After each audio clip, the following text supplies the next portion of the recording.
Hello everybody, this is Thomas from Denmark coming to you with a little video in my series on my motorcycle. It's just going to be a short video because I just had a new painting on my motorcycle and it's very special. I want you to see it. Now check this out. This is something called, well, in America this would be called bedliner. Here in Denmark it's called Line-X, and it's not actually a painting, it's a type of industrial coating. I had it done on my fenders and on my gas tank and on the side panels here. Some of these are iron, some of these are plastic. So far everything seems to work out very nice. Also, of course, the back fender is done. So what's special about this painting? Well, it's extremely resilient. If I take a key, I can scratch at this all day long and I'm not going to make any marks or anything in it.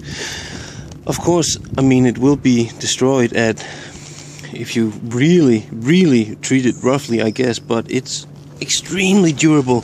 Even on the plastic here, you can't do nothing to it.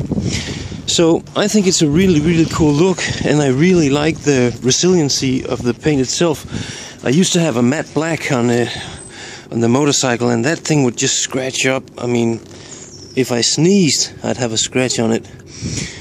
So as you can see, there's snow here in Denmark. I ride all year long.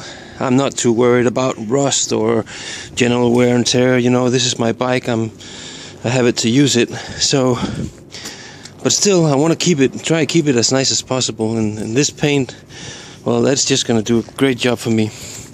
I've had it out in the rain, and it doesn't set any marks from the rainwater like it does on a regular coating. So there's not so much maintenance. You don't have to wash it and, you know, wipe it all the time. Really neat. So that's just what I wanted to show you. I'll do a bigger video on my bike another time and introduce you to the whole thing. Thanks, and have a great day.